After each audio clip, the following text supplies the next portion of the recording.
next couple of years. Thank you, Mr Speaker. Te mangai o te whare. I call Louisa Wall. Tēnā koe te mangai o te whare. Oi mai, ngā mate o Ngāti Tūwharetoa, I roto I te aroha. Whakoto mai, I roto e te wakainga.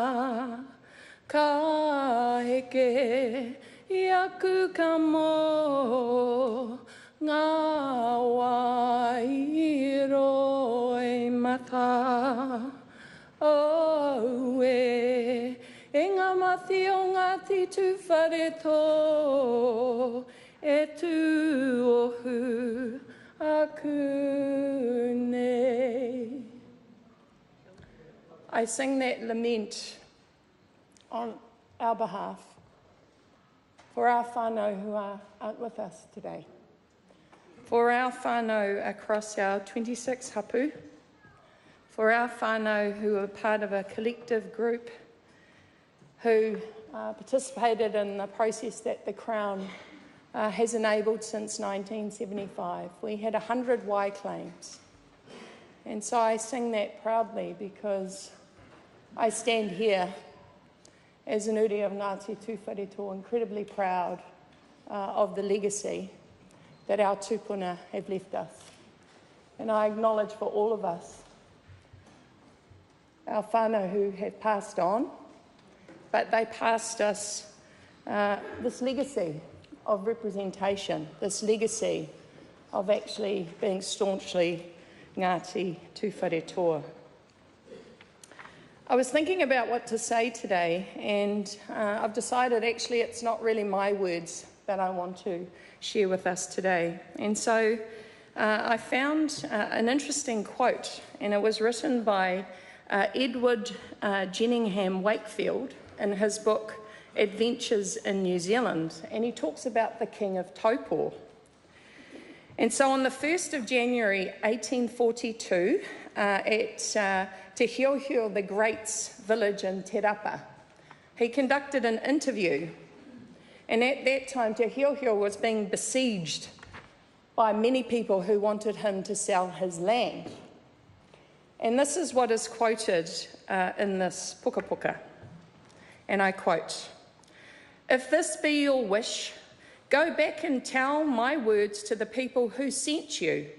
I am king here, as my fathers were before me, and as King George and his fathers were over your country.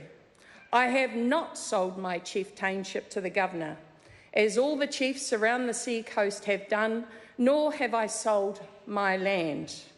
I will sell neither. A messenger was here from the governor to buy the land the other day, and I refuse. If you are on the same errand, I refuse you too. You white people are numerous and strong. You can easily crush us if you choose and take possession of that which we will not yield. But here is my right arm, and should thousands of you come, you must make me a slave or kill me before I will give up my authority or my land. When you go, you will say, I am," this is interesting, "a big-mouthed Māori like the other Māoris who you have talked to, but I am now telling you that by which I mean to abide. Let your people keep the sea coast and leave the interior to us and our mountain, whose name is sacred to the bones of my father. Do not bring many white people into the interior who may encroach on our possessions till we become their servants." Te Hiohio did not sign the treaty. We were incredibly clear that we would not cede anything, that we wanted to be the rangatira of our own lands, we wanted to control our own lives. And so in highlighting those words, I must highlight the words of Te Ariki o Ngāti Tūwharetoa, Tā Tumu, who said at the signing of the deed of settlement at Waitetoko on the 8th of July 2017. And I will make two quotes. and I quote, "Let us never forget the remarkable feats of our tūpuna. Neither can we forget the many who began this journey with us, who though not physically here today, are undoubtedly with us all in Wairua, within each and every one of us. Let this settlement be a sacred thread that binds us all, that we may look to the health and well-being of our future generations from a platform of consensus and unity. It is a testimony to the strength of our tikanga that Ngāti Tūwharetoa has never ceded our authority within our rohe, each generation upholding the legacy of ngā tōroirangi and our tūpuna." And I want to add to that quote, or add to Hiohio the Great, and actually acknowledge you, Tātumu, who have led us so valiantly to the point that we are at today. And I acknowledge all of our rangatira across our hapu who have participated in a process that we have controlled.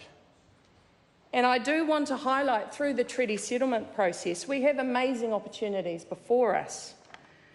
Because as part of the settlement, we have a relationship with the Department of Conservation, for example, the Te Piringa Agreement.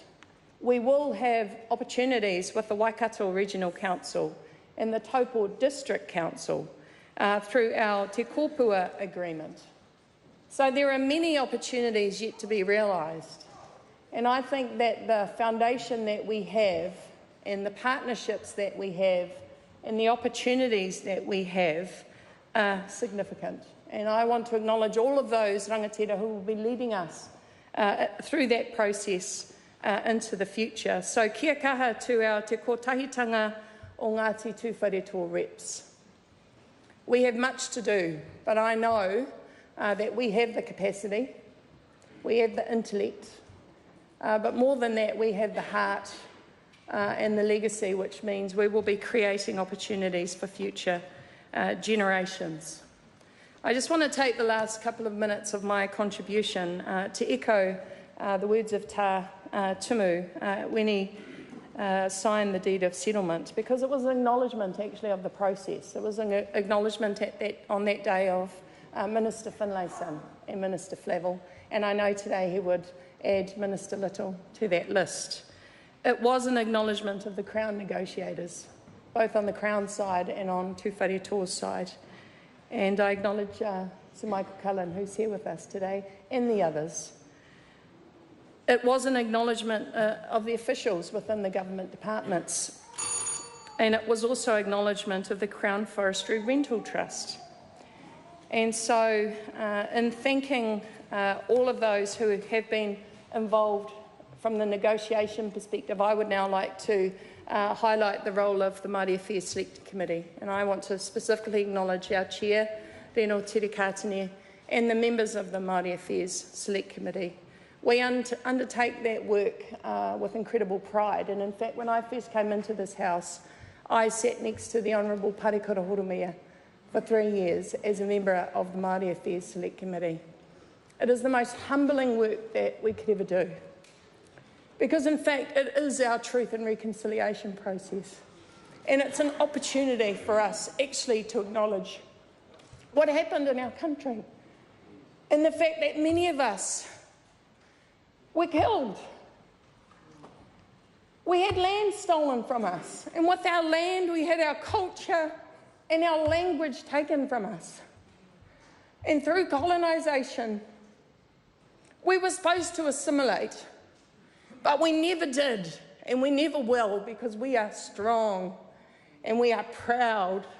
And so the legacy that we must ensure our children get is our language and our culture. You know, it's probably that my father said to me, if I could speak te reo, I would have everything. And it's interesting, I don't have te reo.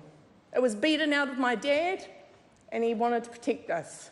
But my baby sister does, so I'm mihi to my little sister Janice, who's not here.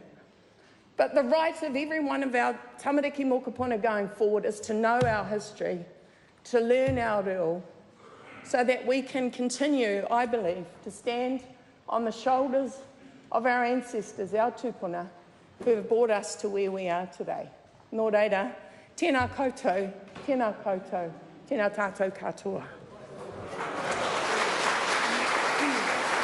E te māngai te whare. I call the Honourable Meka Whaitiri. E te māngai te whare, tēnā koe.